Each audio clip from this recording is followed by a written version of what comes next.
Hello दोस्तों, मेरे YouTube channel पर आपका स्वागत है। कहानी सुनने के बाद थोड़ी सी भी अच्छी लगी तो प्लीज़ चैनल को सब्सक्राइब कर दीजिए।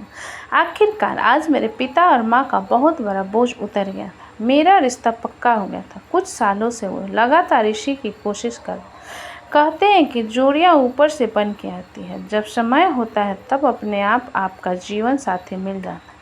उसके पहले कितनी ही कोशिश करो, मेरे साथ भी यही हुआ। मम्मी पापा ने पहले बहुत कोशिश की, बहुत रिश्ते आए, लेकिन जब जो होना होता है तभी होता है। और आखिरकार मेरा रिश्ता राजीव से पक्का हो गया। 1 महीने में शादी है। तैयारी में घर के सारे लोग लगे। एक बात था जिसका अभी भी मुझे इंतज़ार था, राजीव से बात करने का। शादी के पक्के होने के बाद अभी तक उनका कोई फ़ोन या मैसेज नहीं आया। मेरा नंबर बातों बातों में पापा और मम्मी ने शेयर कर दिया था। मैंने भी करीब 5 दिन इंतज़ार किया। फिर मुझे लगा कि उनका कोई फ़ोन नहीं आ रहा, तो क्यों न मैं ही आगे रख कर उनसे बात करूं। मैंने शादी की तैयारियों के बीच में समय निकालकर उन्हें फ़ोन किया।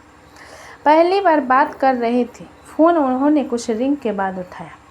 राजीव, हाँ हेलो, कौन? मैं कुछ समय के लिए चुप रही, कुछ जवाब नहीं दिया। मैं बस यही सोच रही थी कि उनके मोबाइल में मेरा नंबर नहीं है या फिर वो सब जानबूझकर कर रहे हैं। उन्होंने फिर कहा, कौन बोल रहा है? सपना। मैं सपना। राजीव, ओह अच्छा।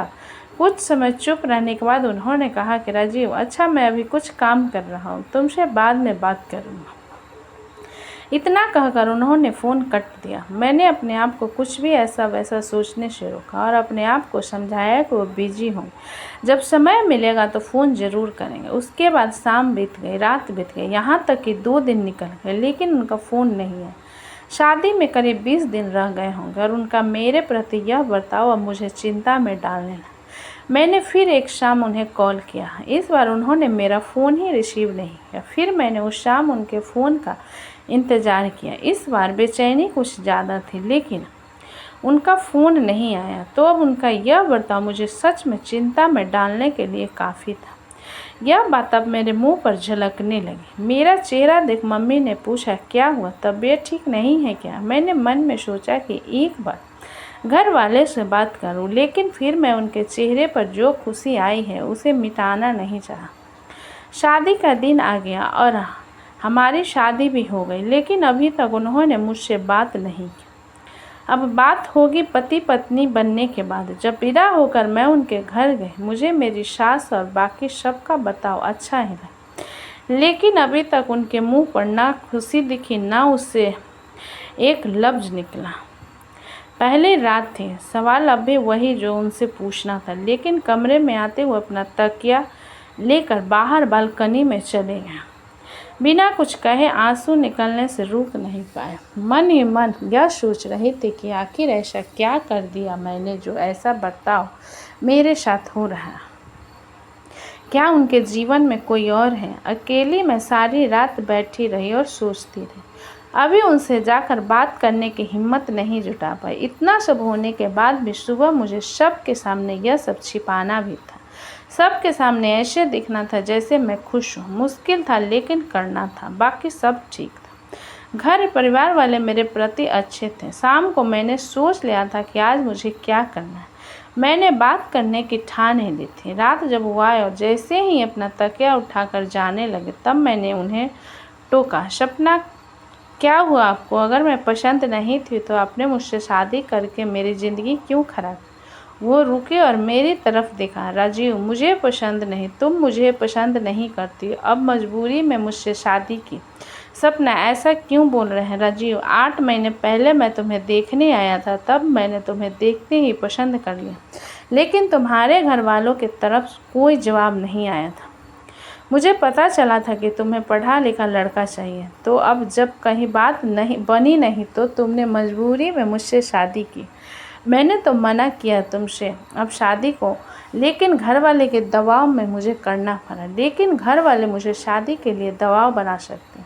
अब उनका मेरे पर कोई जोर नहीं। मुझे नहीं पता कि यह बात है जो इनके खटक रही। इसका तो मुझे अंदाज़ा भी नहीं था। यह सच है कि उनका रिश्ता 8 महीने पहले आया था। उन्होंने जो भी कहा सब सच है। दिन होता और शाम को शाम से रात, लेकिन उनकी नज़रें एक बार भी मेरी तरफ नहीं आती। गलती से भी वो मुझसे बात नहीं करता। अभी तो कुछ ही दिन हुए हैं, शायद थोड़े दिन और हो जाएंगे तो सबको यह भी दिखाई देने लगेगा कि हम में सब कुछ ठीक नहीं है। मैंने फिर एक रात उनसे बात करने की कोशिश की। उन्हें कहा कि शादी के समय रिश्ते बनाना बिगड़ना, हाँ करना मना करना चलता रहता है। जब जहाँ संजोग होता है फिर वही बात। इस बात को आप दिल से लगा कर क्यों बैठे? अब तो मैंने आपसे शादी की है राजीव, इसमें तुम्हारी मर्जी कम और मजबूरी ज़्यादा थी। सपना, आप ऐसा क्यों सोचते हैं? राजीव, क्योंकि ऐसा ही है सपना, मैं समझ गई आपका ईगो का प्रॉब्लम है। राजीव, क्या बोला तुमने? सपना, आपको ईगो प्रॉब्लम है। अगर आप मुझे पहले मना करके बाद में शादी कर लेते तब आप मुझसे किस तरह के बर्ताव की उम्मीद रखते हैं? इसी तरह के।